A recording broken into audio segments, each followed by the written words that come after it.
what I think shut down, what I think when you take in the fact that Netanyahu has ordered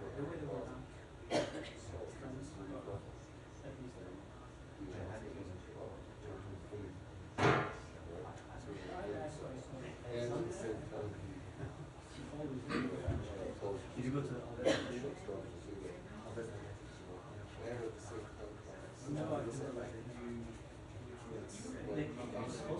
yeah, it's like all just together. It's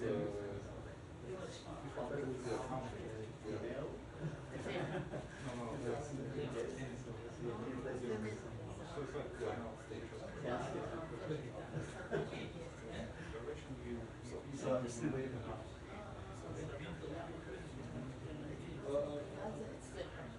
for sure.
Yeah.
Just saying because small.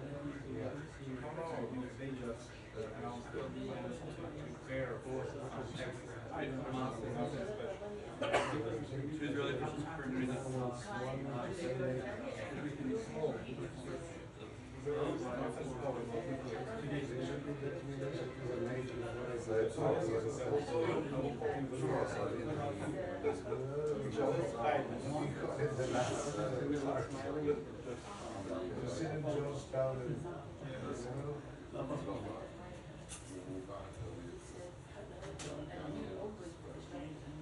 Yeah, that's what I want to ask you.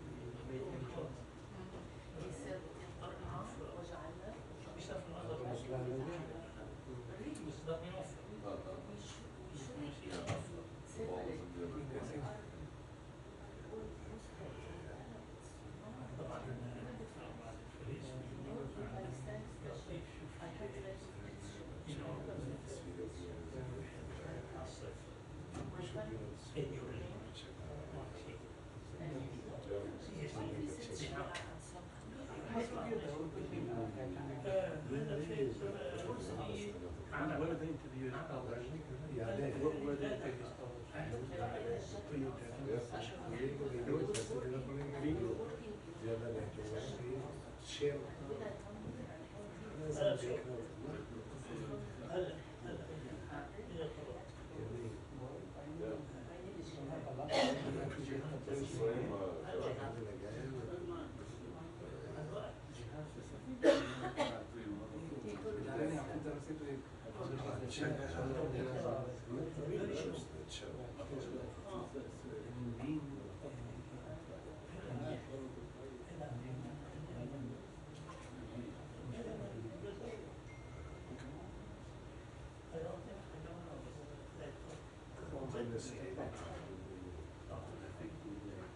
So, according to PBS, citing two Israeli officials, Hamas does not accept the deal that was on the table. Does not accept it, according to PBS, citing two Israeli officials. So it looks like there's a divide between the political and military wing of Hamas. Yes, because he is the head of the political bureau.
Yeah, but everybody is working, but it's different when you have to deliver a story, you know. He had to deliver a story at Friday, 11 p.m.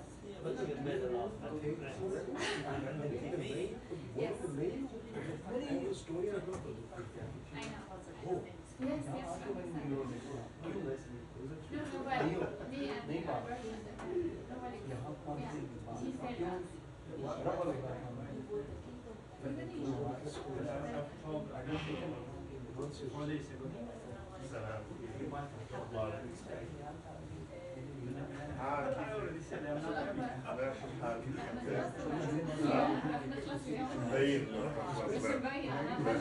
the other person. Nobody. Yeah. He said us. That's what I mean, but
I know. I want to take my off. What do you want? That's a bit, did you see that in the video?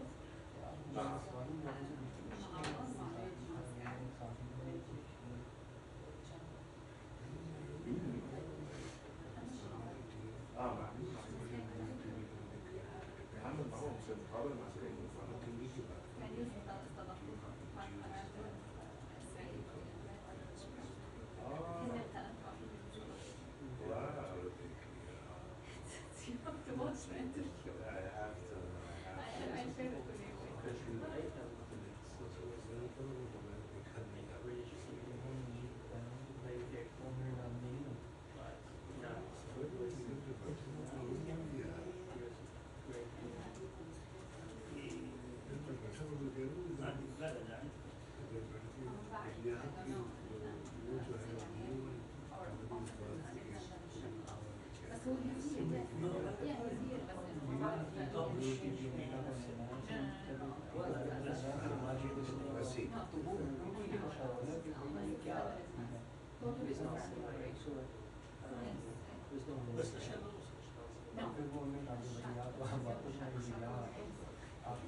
بعتي على الناس لا شوفوا بعملوا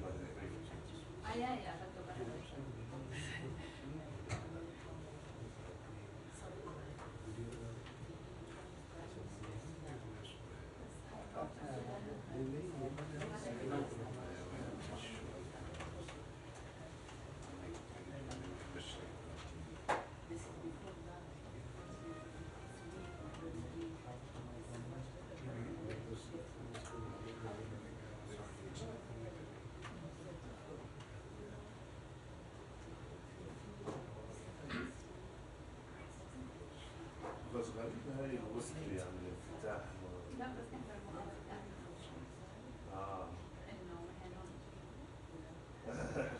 لا بس انه سكاي تستضيف No, this is the idea. This is the I know بس هم شرارة بيننا وبين No, it's not. How much you watch that? let's talk yeah But again, it is the right thing to do. it is yeah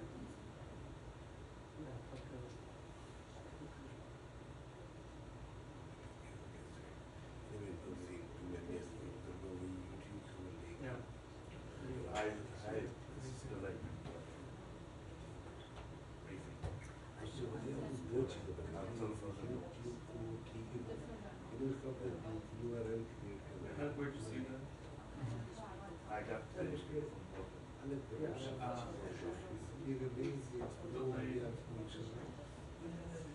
want to use the statements right here about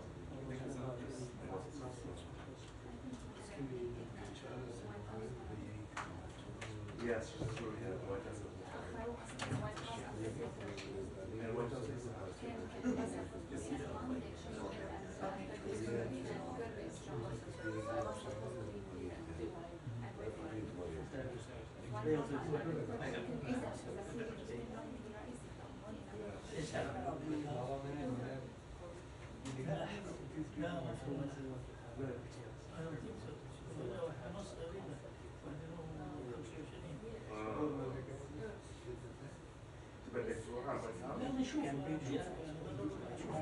على الستريم delayed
Interesting as well.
it's too early to get a reaction yet. There's no reaction.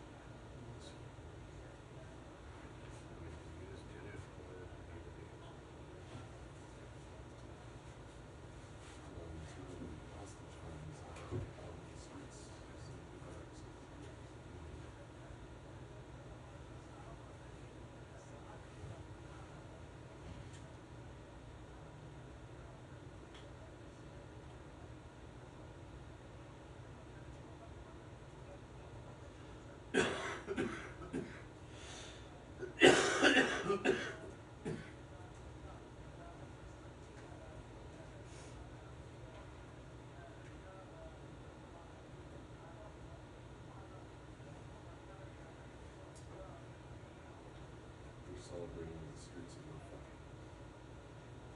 It's a big deal, but usually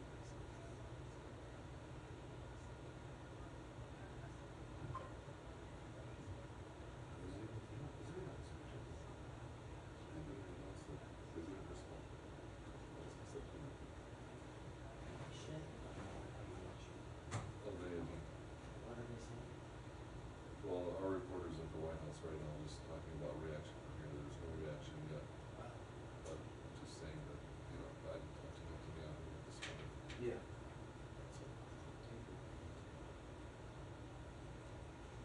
We'll see what our reporter in Northern Gaza says. Yeah. But the Israeli protesters are out like that, so for sure to accept as well.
passano per i turni settimana, fino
Good afternoon, everyone.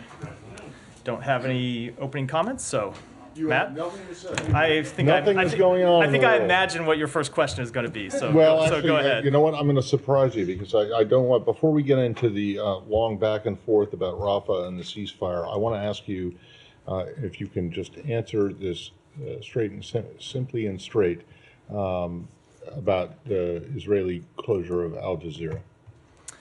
What is your response? So we have seen the announcement from the government of Israel about closing Al Jazeera. We have made quite clear that we support media freedom all around the world, including in Israel, and that we are quite concerned about this action.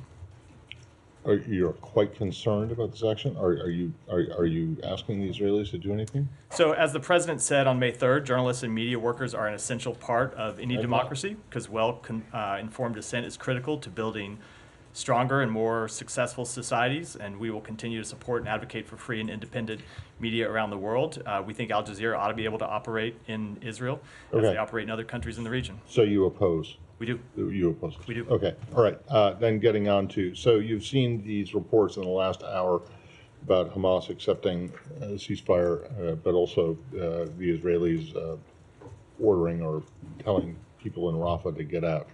What's your take on that? So I can confirm that Hamas has issued a response. We are reviewing that response now and discussing it with our partners in the region.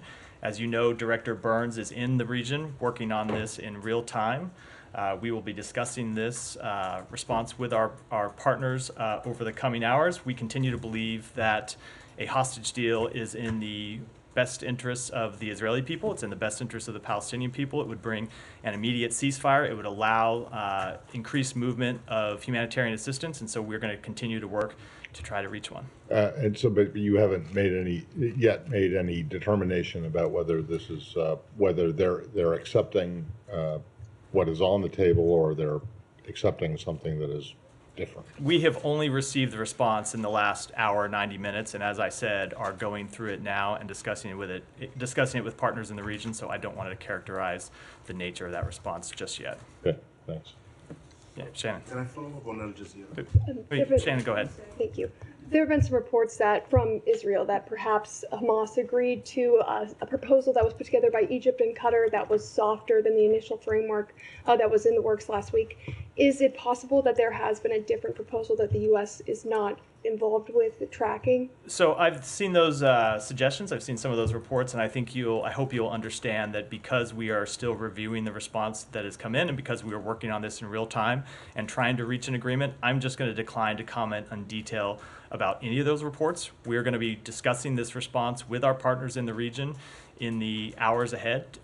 It remains our top priority to try to reach a ceasefire agreement that will lead to the release of hostages, that will allow a surge of humanitarian assistance both into Gaza and allow it to move around inside Gaza. But I don't want to comment on any of the various reports about what they might have been responding to until we've been able to go through it in detail and come to a full understanding and discuss it with our partners. And can you say at this point, maybe you can't, but Hamas's political wing and their militant wing, are they on the same page here? Do you feel like this is a response that at least indicates where the entire group is? I'm just not going to speak for Hamas at all. As we have said for some time, there has been a significant offer on the table.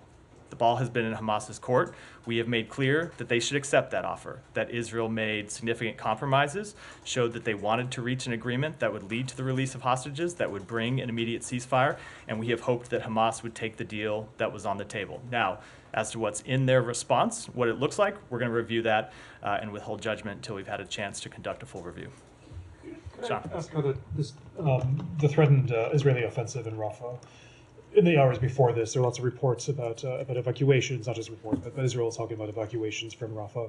How does this, what's the U.S. message of this now? Do you think that Israel should hold off on any operations in Rafah as we discuss this response? Of course we do. We've made quite clear our position on Rafah for some time, which is that we cannot support an operation in Rafah as it is currently envisioned. We have made clear, the Secretary made this clear in his conversations with Prime Minister Netanyahu and other members of the Israeli government last week, that we have not seen a humanitarian plan that is credible and that is implementable. And we believe a military operation in Rafah right now would dramatically increase the suffering of the Palestinian people, would lead to an increase in loss of civilian life, would dramatically disrupt the delivery of humanitarian assistance, all of which is coming through, I shouldn't say all, but the great majority of which is coming through Kerem Shalom or Rafah and is being distributed inside the Rafah area. If you think about what it would do when you have people moving north to places where internal distribution lines are not currently set up, and you're going to have to try to reestablish those in the middle of conflict in Rafah, we think that would be very difficult, if not impossible to do. So even absent this latest response, we have made clear that we do not support Israel launching a full-scale military operation in Rafah.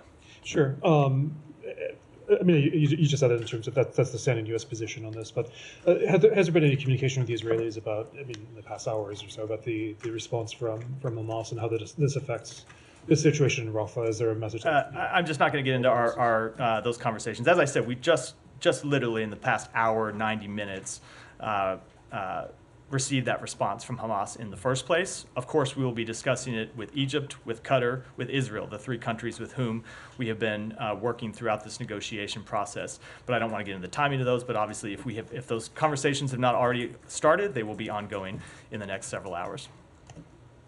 Mara. Matt, under the current circumstances, do you still think a ceasefire is achievable based on what you know coming here? What do you mean? Is a ceasefire achievable?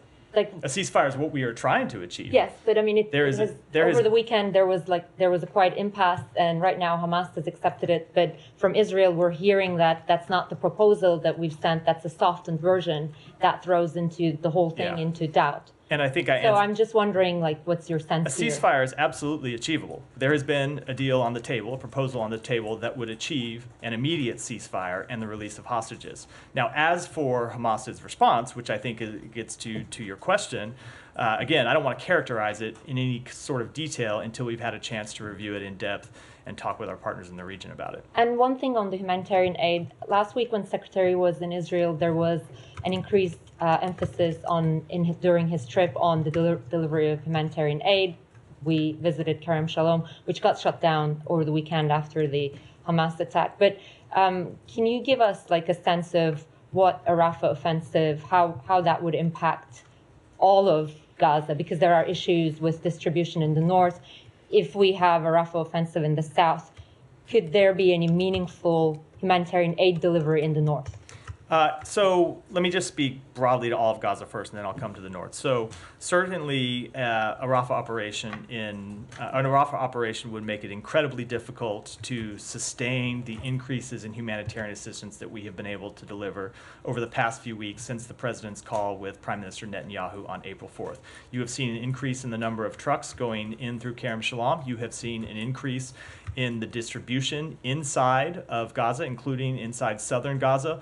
All of that would be put in jeopardy by a Rafah offensive, because obviously, just look at what happened in the past 24 hours when you saw Hamas rocket attacks on Kerem Shalom that led to the death of 3 IDF soldiers and led to the closure of Kerem Shalom. If you had an ongoing kinetic military operation, it doesn't take a genius to figure out the impact that would have on the delivery of humanitarian assistance, not just through Kerem Shalom, not just through Rafah Gate, but of course inside all of Rafah and all of southern Gaza. Now, separate from that, we have been working on standing up additional delivery mechanisms to get aid directly into northern Gaza without having to go through Kerem Shalom.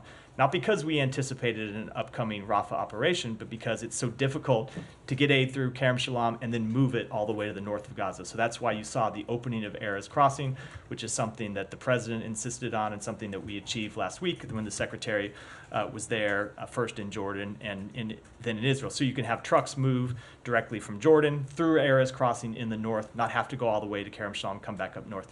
You saw Ashdod port opening, so goods can come directly from Ashdod and go in through a northern crossing, and it's why we're standing up the maritime operation. So there will be ways to get humanitarian assistance into northern Gaza directly. We have been working on those because it's important to do so, because we've seen how difficult it is to get aid from southern Gaza into northern Gaza. it's hard to speculate what the impact of a Rafah operation would have on the delivery of that aid to northern Gaza, but certainly you can say without a doubt that it would dramatically impact the delivery of humanitarian assistance in southern Gaza. Just going off of that for a second, you said earlier, reiterated that the U.S. doesn't support a full-scale invasion into Rafah. What about a limited invasion into Rafah? So I'm not going to speculate on the types of military operation. It's not speculating. The Israeli government has said limited. I'm about to answer, Kylie. So there are proposals that we have put on the table, and this is why I'm not going to talk about some of this publicly. There are proposals that we have put on the table to the Israeli government that we have discussed with them that we think would be a much more limited, much more targeted, much more effective way of achieving their legitimate military objectives, which is taking on the Hamas battalions that are remaining in Rafah. Those look very different than the types of operations that we have seen proposed publicly by the Israeli government, and I think I'll leave it at that. So just to be clear, what you've proposed to them isn't your understanding of what they are planning to go ahead with in the near future? I'm not going to speak to what they might be planning to go ahead with. I'll let them speak to that. We've seen the announcement they made today about evacuation orders for not the entire southern Gaza, not the entire Rafah area, but for a significant portion of it, 100,000 people. And of course, we have concerns that any evacuation at all in such a crowded area, if you see 100,000 people move, you're going to see other people in the next area move as well, which of course is something that you want to see happen if there's a military operation. But the problem now is there's such limited places for them to go inside Gaza, and there is no effective way to distribute aid to them and make sure they have access to shelter, access to sanitation in the places that they would go if, say, you had hundreds of thousands of people moving from Rafah. And then, without characterizing the Hamas response, given you guys are still reviewing it, would you say it's a hopeful sign that they have given a response here? I think that would be characterizing it, so I'm going to decline to do so until we have completed that review. And when do you think you'll be able to complete that review? When should we expect an assessment from the administration? The Director Burns, as I said, is in the region literally working on this right now. I don't want to put a timetable on it, but it is something that is a top priority for everyone in this administration, from the president on down. You saw that the president had a phone call with Prime Minister Netanyahu today. Achieving a ceasefire deal that would lead to the release of hostages was one of the top priorities of the Secretary's trip when he was in the region last week. So everyone is focused on this. Everyone is trying to get a deal over the line. Thank you. Last week there was some reporting that the Biden administration had put a hold on a shipment of US-made ammunition to Israel. Have you seen that report? Can you comment on its accuracy? I have seen on that report. As is usually the case, we don't comment on specific cases of arms transfers, and I'm not going to do so here. Thank you. Yeah, Saeed. Just to clarify on the offer that you said was generous and on the table and what seems to be accepted now. Does that mean that the ball is no longer in Hamas's court? Saeed, it's impossible for me to answer that question without characterizing the response that Hamas has given, which I'm not yet willing to do. Okay. All right. On Al Jazeera, now we know that Israel is accusing the correspondents of Al Jazeera, our colleague, who are Israeli citizens, by the way, accusing them of incitement that goes back many years and all these things, a crime that is punishable by imprisonment. Are you worried that these correspondents might actually be imprisoned by the Israelis? And if they are, what would the government of the United States do? So I'm not going to speak to those specific allegations. It's not something that we've reviewed in detail. We would have to do that. I'm certainly not going to speculate about what we might do in response to an action that has not yet been taken. I will just reiterate that when it comes to the decision to shutter Al Jazeera's operations in Israel, it's something that we are concerned by. We support the work that journalists and media do. We have had, I don't think it's any secret that we have had our differences with with Al Jazeera over the years, including some of the ways in which they cover this conflict. But we support the free media conducting their operations everywhere in the world. Yeah, I think most countries have had an issue with Al Jazeera. Let me ask you about Rafah. Now, the movement, 100,000 people and so on. Now, how many would need to move before Israel can go in and legitimately go after Hamas's position? I mean, the area is so small Al-Mawasi, where they are moving and so on, just meters, not maybe kilometers away. What would prevent, let's say, Hamas fighters or Hamas leaders and so on to actually move, to another place? They allegedly have a network of tunnels that would allow them to do that and so on. And then, we have the same kind of situation. We see the Israelis saying we want to go after them in that area. I mean, how do you read this whole situation? So that is not really a question I can answer. I will just make clear, as I have already, and as others in the administration, including the president, including the secretary, have on a number of occasions, that a major operation in Rafah is not something that we can support. And finally, I asked on Thursday about Dr. Adnan Al-Bursh. I was wrong. He wasn't shot. He died, and some say under torture and so on. I know that your colleague at the White House said what she said, that she was saddened and all these things. But have you followed up on this issue? How do you follow up on it? And because apparently they are keeping his corpse. I mean, they're not turning it to his family or others and so on for proper burial. It is one that we have raised with the government of Israel. I don't have a response to read out. We have made clear with Israel, as we have made clear publicly, that they must treat all detainees humanely and with dignity in accordance with international humanitarian law, and that they must respect detainees' human rights, and also that they must ensure accountability for any abuses or violations. Thank you. Yeah. Hi, Matt. Since they took all the Al Jazeera questions, I'll skip mine. No problem. I just want to... Alex, did you have something? No. Just kidding. I just want to, because I'm a little bit confused, if you can clarify. So the Hamas response is not on the general's proposal. It's not accepting this proposal. I think I made clear I'm not going to characterize their response one way or the other until we've had a chance to fully review it, digest it, discuss it with our partners. All right. My second question is about the pier that the United States is conducting. We believe we have in our reporting that it is close to being operational.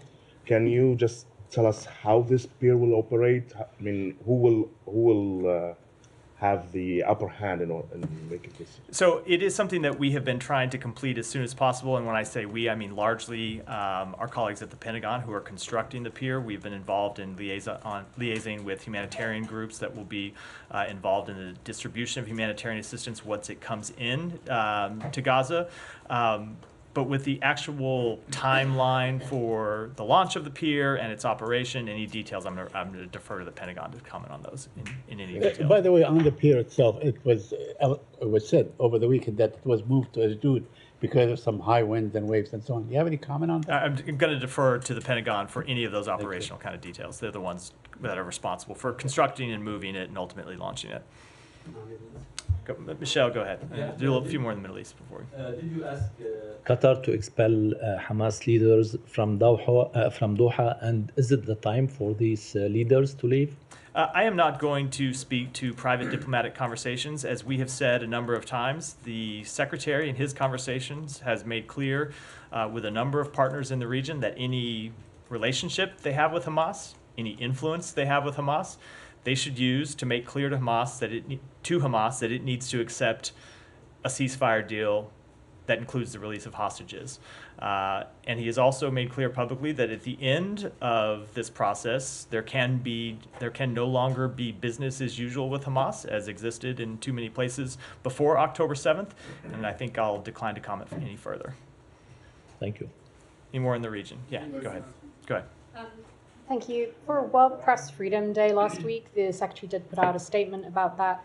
I'm just curious as to why there was a decision not to mention the Gaza war.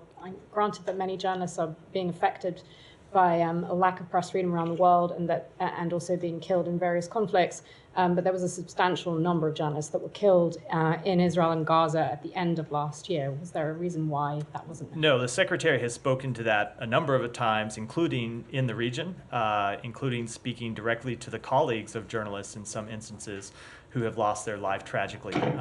We mourn the death of every journalist. You've heard the Secretary speak to the fact that it is because of journalists in Gaza that we see what's happening, that the world knows what's happening. And so we support their work. We want to see it continued. And we mourn the loss of every journalist, and I've spoken to that many times since the outbreak of this conflict. Thank you. Just Yeah. one more on just on Kerem Shalom. Yeah. Is it your understanding that the Israelis have agreed to reopen it after the attack that happened on Sunday? So yes, that was it. If you looked at the readout from the president's call, it but- noted that the prime minister had agreed to open it in that conversation. Okay, because, the secretary was just there on Wednesday. And you believe that Kerem Shalom is critical, It is- with or without a Rafah It is operation. Kerem Shalom is absolutely critical to the delivery of humanitarian assistance in Gaza, especially in southern Gaza. Now that we've stood up operations in the north, So is it But, open now, do you know? I do not know if it's been reopened. I'll say it was an incredibly cynical act for Hamas to attack Kerem Shalom yesterday, knowing that Kerem Shalom is the linchpin to the delivery of humanitarian assistance in Gaza. It goes to this point we've made on a number of occasions that Hamas claims that they represent the interests of the Palestinian people, but when you see some of their actions, and we talk about them hiding behind humans, using them as human shields all the time, when you see them attacking the gate that serves as the delivery point, as we saw, you were there last week, as we saw with our own eyes, the delivery point for humanitarian assistance into Gaza, it really does undermine any claim that they have to acting on the people of Gaza's behalf. Thanks. Can I switch regions? I'll come back to you. Go ahead. Thanks, Matthew. What action would the U.S. take if Israel were to invade Rafah? We have made clear that we cannot support an operation, and I don't want to speculate on what actions we might take if one should proceed. Okay, and what's the department's reaction to Turkey suspending trade ties with Israel? I don't have any comment on that. They are both allies of ours, and we would encourage them to work through their differences, but I don't have any specific comment. And finally, what is the department doing to hold the CCP accountable for continued Chinese assistance to Russia's defense sector? So you heard the secretary speak to this when he was in China and made clear that China can't have it both ways. They can't claim to be a partner of Europe on the one hand and then continue to fund the greatest threat to European security since the end of the Cold War on the other hand. He raised this directly with President Xi. He raised it with Director and Foreign Minister Wang Yi, and he made clear in those meetings that if China didn't act, we would. And a couple of updates to that. You saw us roll out additional sanctions on Chinese entities who have supported Russia's defense industrial base last week. And then I want to note that we made clear that it is not just the United States that is concerned about China's activities, but it is also our partners and allies in Europe. And, President Xi is in Europe today, meeting with President Macron, meeting with the president of the EU. And if you noted the comments from the government of France, they very much intended to press this same case with President Xi and make clear what a threat they see it the way we see it, which is that it is a threat not just to Ukraine, but it is a threat to European security. And we think it's important that our allies and partners stand strong in sending that message as well. And just one more. Yeah. What is the department's message today, given it's Yom HaShoah, Israel's Holocaust Remembrance Day, especially with Israel having suffered several months ago the largest single-day massacre of Jews since the Holocaust? And I know the secretary. The secretary put out a statement on that yesterday where he reiterated what has been our continuing message, which is never again. And I think you'll see this president speak to this further. Matt, can I piggyback off? He would go ahead. Thank you. For a more limited operation in Rafah, and you're working on a ceasefire with your partners. What comes first? I mean, you share the objective, you said, with the Israeli that they have to defeat Hamas in Rafah.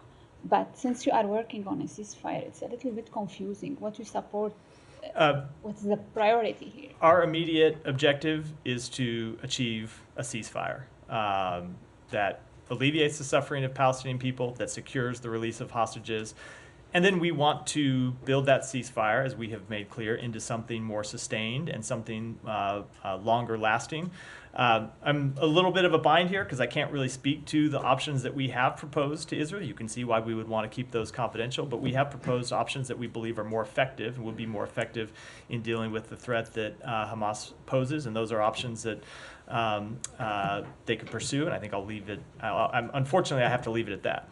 One more question. In case these negotiations fail, are you preparing for a worst-case scenario that the Israeli goes into Rafah, and this lasts until the fall? Of course, we are prepared for every scenario, but I don't think I wanted to read out what actions we might take. Yeah.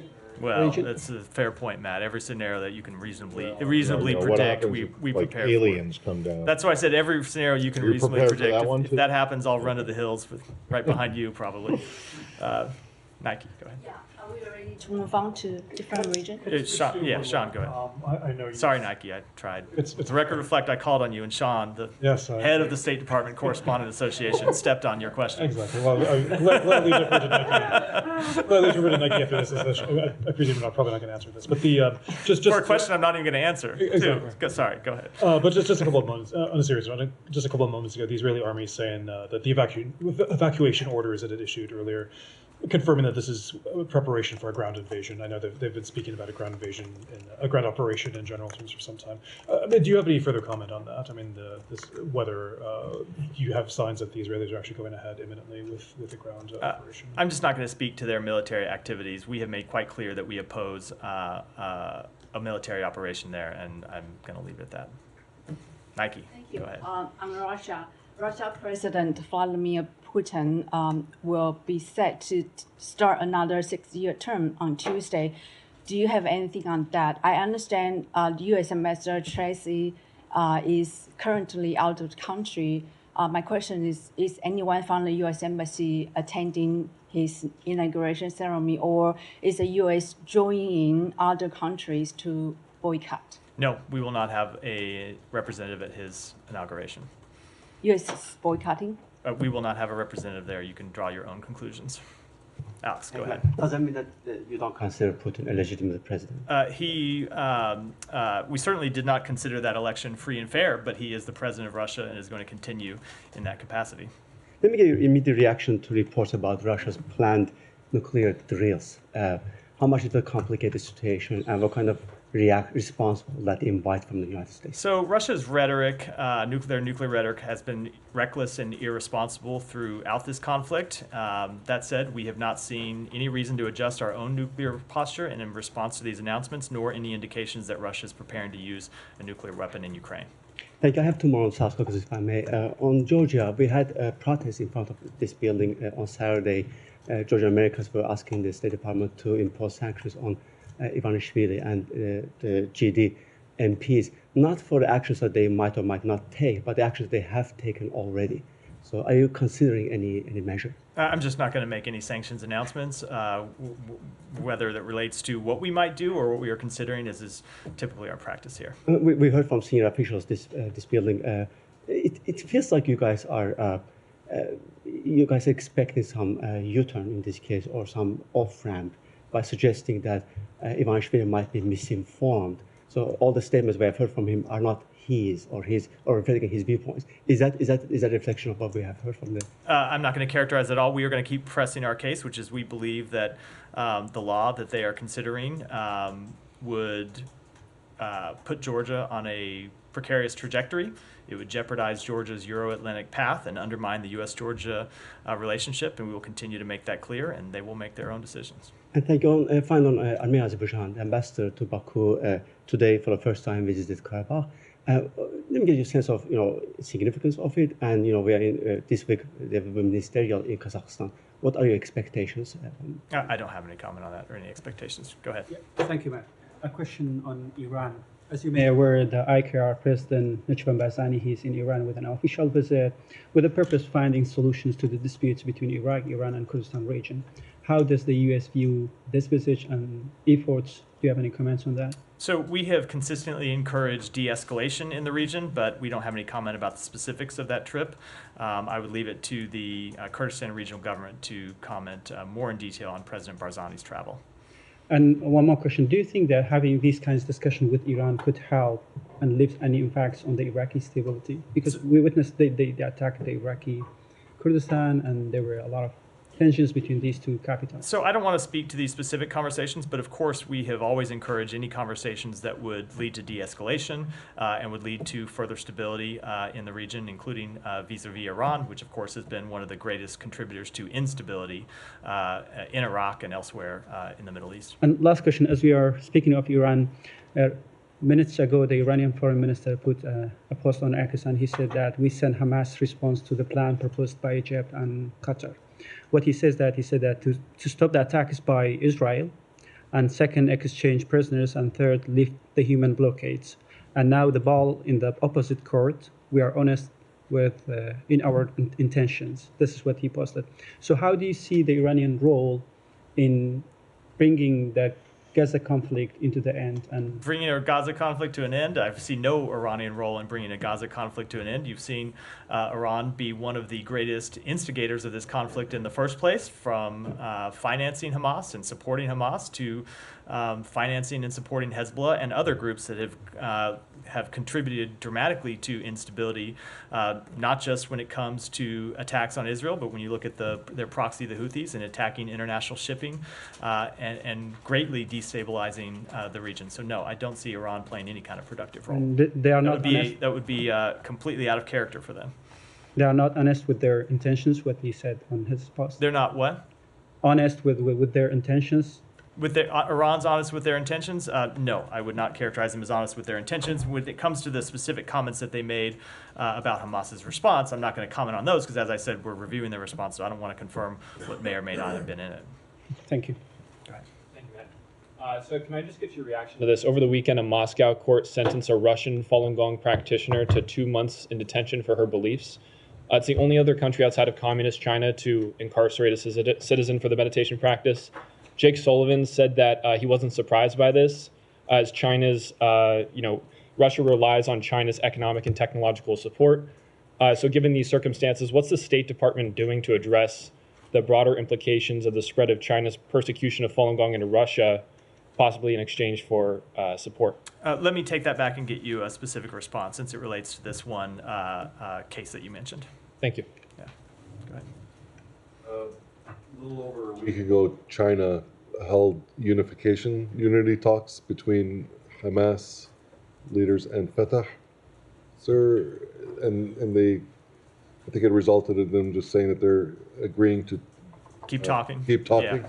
What's your reaction to China being involved in unity talks between these? So I don't have any reaction to them playing a role in these talks. We saw previous talks take place between Hamas and Fatah in Moscow. They've held talks in other locations.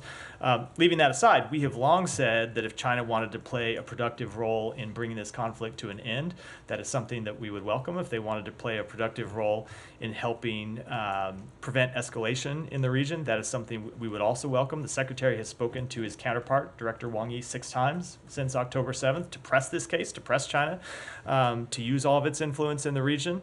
And we will continue to press them to do that. We think there certainly are countries that they have a relationship with whom they have a relationship in the region, including countries, most notably Iran, with whom we don't really have a relationship. So if China can bring its influence to bear, that would be a productive step for it.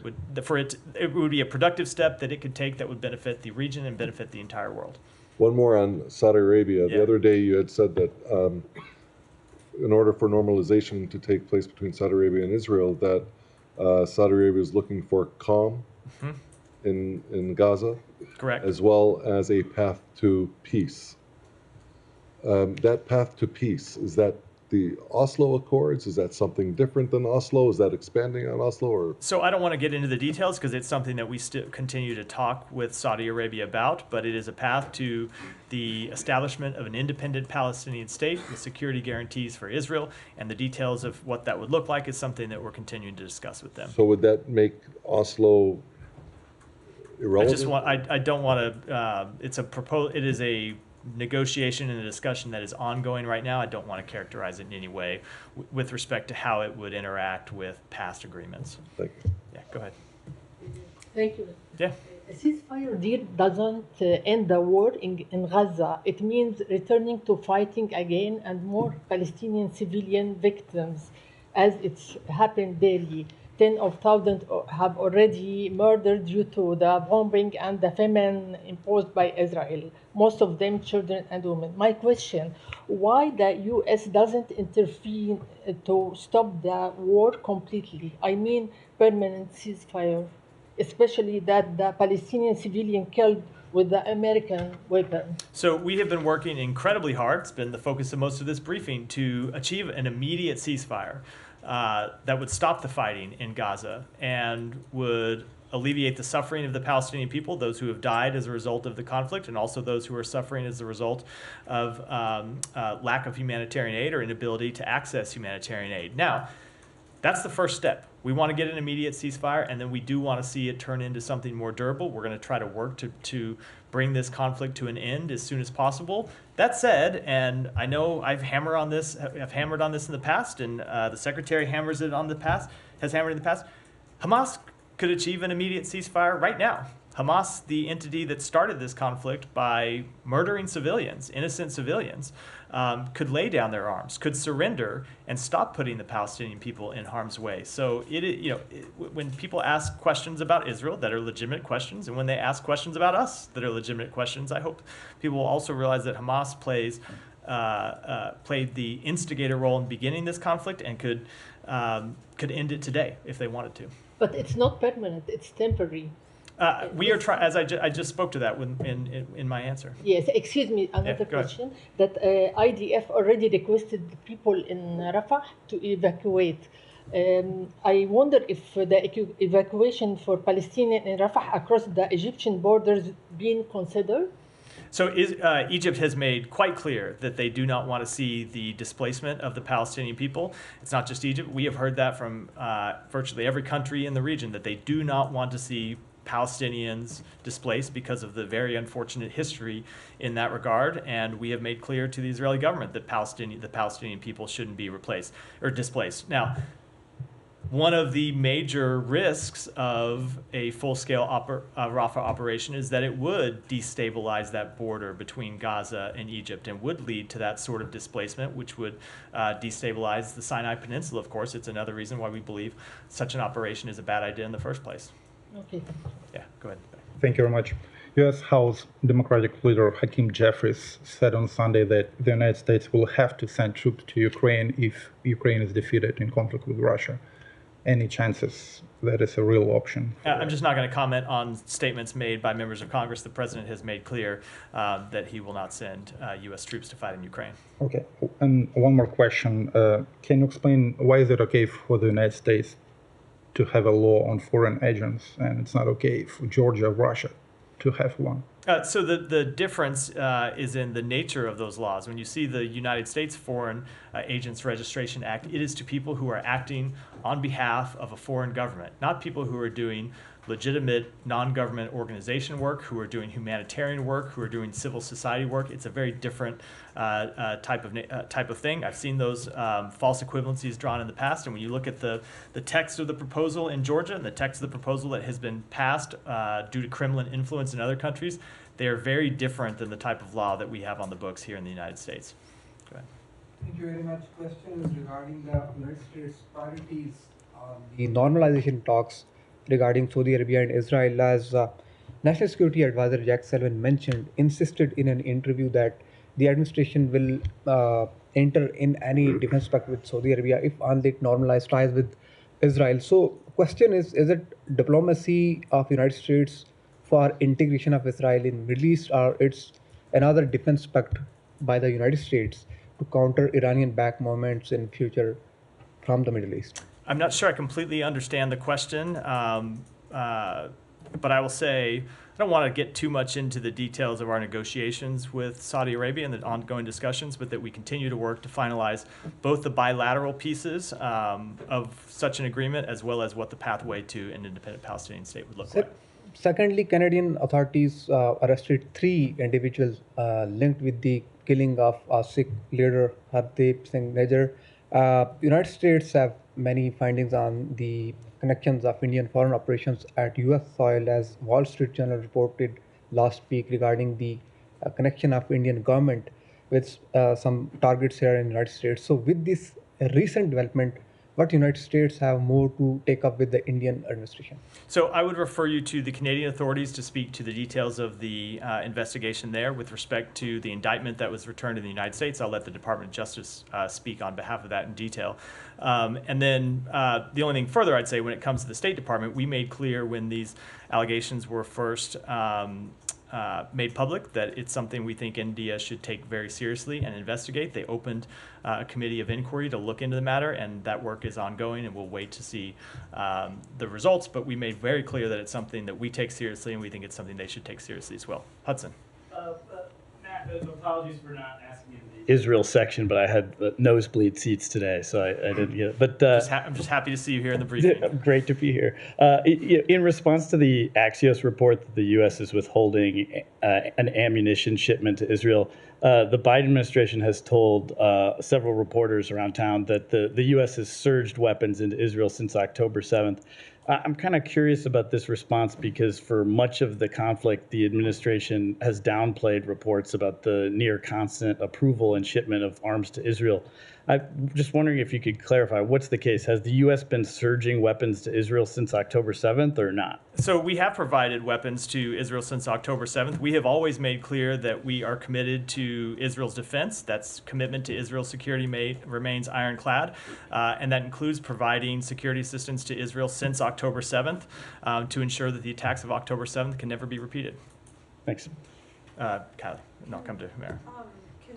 Can you just provide us an update on the NSM 20 report and if it'll go to Congress on time when it's due on Wednesday? The only update I have is that we continue to work on it, and we'll have more to say about it later in the week. You can't say that it's on track to be delivered on time? It's on track. We're working on it. I just don't have any updates. It is our intention to provide it on time, and we'll have more updates as we get closer to the deadline. 2 quick questions on it. I know you don't want to get into it, but I still have 2 questions.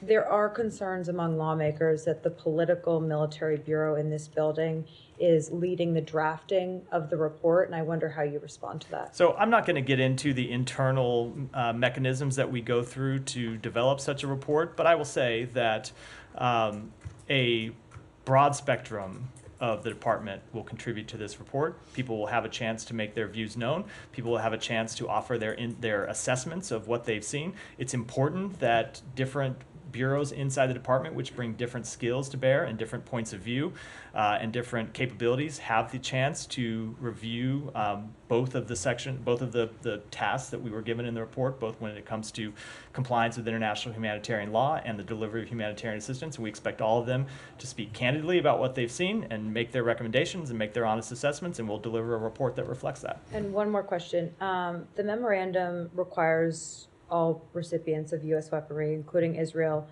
to make assurances that they're using those weapons, quote, in a manner consistent with all applicable international and domestic law and policy, including international humanitarian law and international human rights law. Will U.S. officials at the department be probing those assurances that they get from Israeli officials if there's reason to believe that they aren't credible assurances? So we are taking very seriously the task that was given to us in this national security memorandum, and it pertains not just with respect to Israel, but with other countries as well that receive U.S. provided security assistance. So the initial step was to get assurances from those 7 countries that they were complying with their national humanitarian law and that they were not impeding the delivery of humanitarian assistance. We received those assurances, I think, probably 43 days ago, somewhere around that. And now we are going through and looking at compliance with international humanitarian law and the delivery of humanitarian assistance. I don't want to get into it too much in detail because we are close to when a report will be delivered, and I should wait and let the report speak for itself. But I can tell you, it is something that we take incredibly seriously, and there is a lot of work going on at the department to make sure we fulfill that obligation and we fulfill it thoroughly. So you're not taking those assurances on face value? Let me just let the report speak for itself when it comes out, but it is something that we are absolutely taking seriously, and we are looking at a whole host of activities and actions when it comes to any one of the governments, the relevant governments in this case, and we'll be making our own assessments, not just based on what those governments have told us, but based on what we have seen in our review here at the State Department. Thank you. Humera, Just one thing on that, actually, Matt.